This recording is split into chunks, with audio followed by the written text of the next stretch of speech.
Hello everyone, this is Edwin Epperson, and I wanted to tell you my story.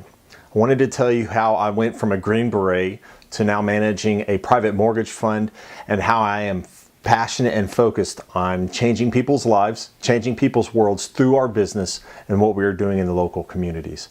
So my story started, like many of yours, outside of the real estate investing world. I graduated high school in '99, and I was not a studious student. I was at best a C minus, a D plus student. And so after high school, I figured that it would be a waste of their money and a waste of mine as well to attempt college.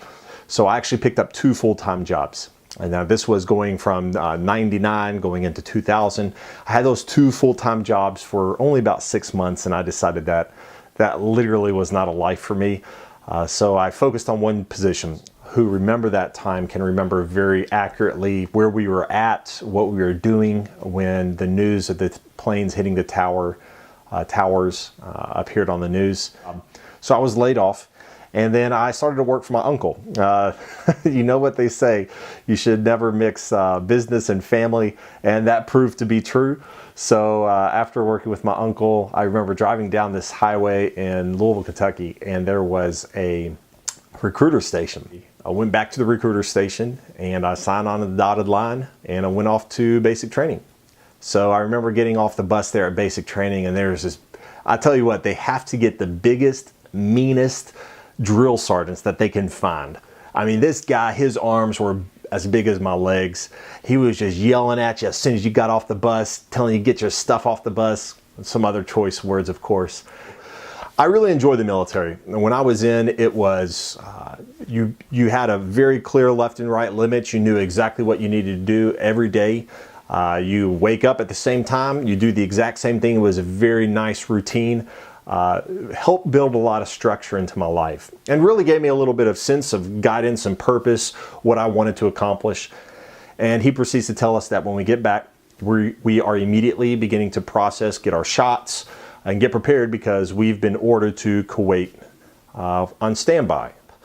We hopped around to these different camps, and really what the camps were, you were getting closer and closer to the border. And by this time, mid-February, there was very good rumblings throughout the ranks that we were going to be crossing the border. We were going to be invading Iraq. And so we were on the Kuwait side of the berm, and we were simply waiting for President Bush to give us the green light to go ahead and invade. I remember the night, it was March the 20th at like 11 o'clock at night. March the 20th, we were sleeping outside of our armored personnel carriers, which 3rd Infantry Division is a mechanized division, so we ride around in the back of these Bradleys, which are these big metal armored personnel carriers, and they had this 25mm gun with a couple of machine guns on them, so carry some firepower. Definitely a great support asset when you're going in and you're clearing buildings and attacking an objective. So your instructions were, wherever your Bradley was parked, you literally just plopped right outside the Bradley, and you slept right there, right next to the Bradley. So if anything happened, you could get in the Bradley really quick. So we would always sleep. We were trained to sleep with our gas mask. We would lay on our gas mask bag, have the flap open, and literally one hand was always on your gas mask. So if anything happened, I mean, you had to get that thing on in like 3 to 5 seconds. That was the time limit. If you could get it on 3 to 5 seconds, you could take, then you could get the rest of your clothing on, but now you're breathing filtered air. And so 3 to 5 seconds, you had to have that gas mask on. So everything's prepped. You always had it prepped. And I remember laying there, and all of a sudden this Humvee comes flying down the Highway 1, which is that main highway that goes all the way connects Kuwait into Iraq. Humvee comes flying down Highway 1, and this guy's standing in the back, and he's doing the universal sign for gas, gas, gas, and he's yelling it on a bullhorn. He's saying gas, gas, gas. And so that's like the worst, like you hear that and the world is coming to an end.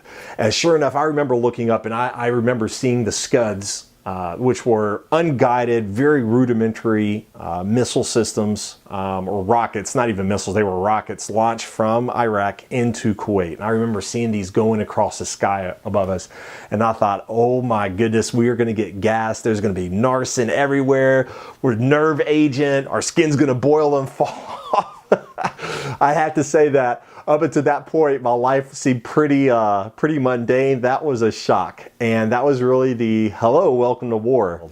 And so after that, we just scotch hopped all the way up. We hit Najaf, Ali Salim, Samarra, and then we went to the west side of Baghdad, and then we cut off the northern part of Baghdad, and nobody was allowed to leave because we wanted to make sure, contain as much as we could Saddam's Revolutionary Guard, the Mujahideen, and then, of course, move into Baghdad, clear Baghdad. So that was my very first trip. And after that, I really fell in love with the mission that was before the United States Army, and more in love with my job as an infantryman. I was a scrapper. I enjoyed being in the fight. I enjoyed the adrenaline rush. And so I really devoted my time and energy to perfecting my craft of becoming an infantryman. Well, always with the goal that eventually one day I knew I wanted to go become a Green Beret. So fast forward a couple of years, I had deployed to Iraq multiple times since then. I was then moved, my second duty station was with the 101st, and while I was at the 101st, I had the privilege and the honor of joining the LRS-D company, which stands for Long Range Reconnaissance and Surveillance Company. The LRS-D was shortly disbanded, and then we were reconfigured into a Pathfinder company, but a lot of our training from being in the LRS was still there. So I spent time with the Pathfinder company, LRS-D company, for several years, and I fell in love with small unit tactics, operating with small teams. And I mean, you lived, breathed, you died, you slept, everything with these guys. Like, these guys were closer than family. They really were closer than blood. And so a buddy of mine and I decided that we would go test out to become a Green Beret. And so this whole process is actually a 3-week trial. It's an assessment phase. So for 3 weeks, they absolutely just destroy you mentally, physically, emotionally, like everything. They break you down. And their goal is to find out who has that internal, intangible capability to become truly a Green Beret. We started off with 431 students. 146, 149 people made it to the end, and only 41 got selected. And I was part of the 41. So my buddy and I both were actually selected. I started the Q course, and it took me a year and a half. I specialized, the language was Spanish. So I was on a combat dive team, a very, very elite group of men. We're probably one of the Army's best kept secrets because we are actually a waterborne infiltration and exfil team. Very, very proud to have been on that team. And so I was on that team for several years. And then deployed to Afghanistan, deployed to South America. We had a lot of really good missions. And I fell in love with the team mentality, that teamwork environment that I was a part of. So the trip to Afghanistan, my last trip to Afghanistan was a tough one. I was with ODA 7325, Combat Dive Team. And yes, we were in Afghanistan. There's no water in Afghanistan, but we were still deployed there, and we were conducting operations in the Shawalikot district, and lost a few very, very good close friends during that trip. Now, this is where my life started to transition. So I've always been looking for different ways to invest in real estate and be involved in that aspect of investing. And so I thought, okay, well, if I'm going to be good, if I'm going to really excel in real estate investing, then I need to carve out time to dedicate to that craft. So I started to do away with watching TV in the evening. I wouldn't go out and party. I would stay at home, or I would go somewhere and study. I began to go to seminars and courses to try to learn and educate myself in how to invest in real estate. So that's what I began to do. I began to surround myself and line up my team. The beautiful part of this part of investing in real estate, becoming the bank, is I get to leverage other people's experience, licensed business professionals. I get to leverage them to help me do my investing. And then even more importantly, somebody else is paying for their time. Get that. There is no other investing in the world to where someone else pays your professional licensed attorneys and title companies and escrow and closing agents and real estate agents and appraisers and inspectors there's no other investing strategy in the world that allows someone else to pay someone that you hire to keep you safe. It's just it just blew my mind as I began to really build out my team and understand the process of becoming a private lender.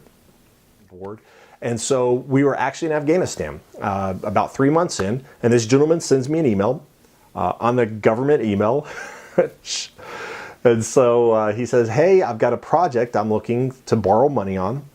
Let me send you what I've got. So I collected the documentation. I said, okay, well, this at first glance, it looks legitimate. Like everything's lining up. The numbers look good. The property is in a good location in Pensacola.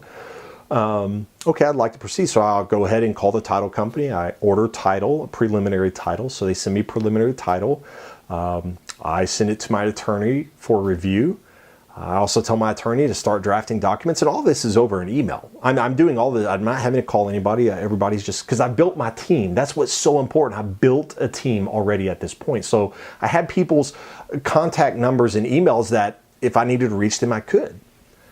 And so I sent it to my attorney. He's reviewing title, drafts the paperwork, send the paperwork into closing, shoot an email to my investors, say, hey, listen, we've got a closing coming up. This is the deal. This is what you're going to make. This is what I'm going to make on it. We'll be in first position. Do you want to participate? And sure enough, they're like, yeah, we're in. And so they wired their money into a servicing company that put all the funds together. So I didn't touch anybody's money. And then the servicing company wired money into closing. And then I knew that closing was supposed to be happening 2 hours before we kicked off on our mission. I go back, check my email one last minute, and sure enough, there's executed documents. Borrower had signed everything. I checked my bank account, and sure enough, there was the closing funds. And I thought, I just did my very first loan in Afghanistan. And so that's how I did my very first deal in Afghanistan on the side of a mountain. That's what I tell people. So after that trip, like I said, it was a tough trip. I lost quite a few friends, and I came back and I talked to my wife now, who was my girlfriend at the time, and I explained. I said, I think that God is moving me out of the military, and I believe He wants me to be in this career field. What do you think? And she said, if that's what you want to do, and if it gets you out of the military so you don't have to deploy anymore, I'm 100% for it. I was like, okay, that sounds like a plan. So I went back, told my team, I said, I will not be re-enlisting. I had 1 year left. So they said, well, we have to make room for another Green Beret to be prepared for our next rotation. So we're going to have to move you to an office team or the office admin section. I said, okay, that's fine.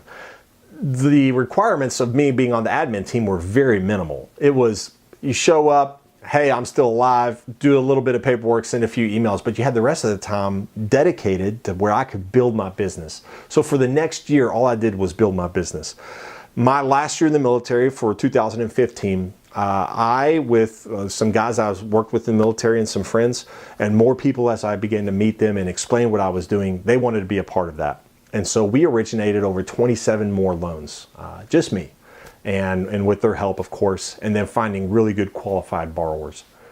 And so in May of 2018, we opened up our first private mortgage fund, and that is what I'm doing now. That's at least what I do on my day job side. But my passion is really teaching other people how to become the bank. How can they invest in private mortgages, and how they can mitigate the risk, how to set the team up, what do the documents look like, what does the process look like, so that they too can become a private lender. Because I very firmly believe that if someone can understand and grasp the concept of finance, of becoming the bank, then they have a whole world of opportunity that is open to them, that if you're out there buying a single family residence to fix and flip, that you may never even be open to, because that's not your niche is that. But when you're in finance, your niche is really anywhere that you can set up a team. And so we've done projects. I've been a part of projects that involve new construction, that involve renovation, that involve repositioning of commercial assets. I've met a lot of really incredible people along the way. And so I am super excited about sharing my story with you guys. I hope that this has been fun. I hope this has been insightful and engaging. And I look forward to hearing your story, and hopefully one day we can touch base, and I would love to walk you through the power of becoming the bank, the power of becoming a private lender, and all of the benefits that that entails for you in building, protecting, and preserving generational wealth.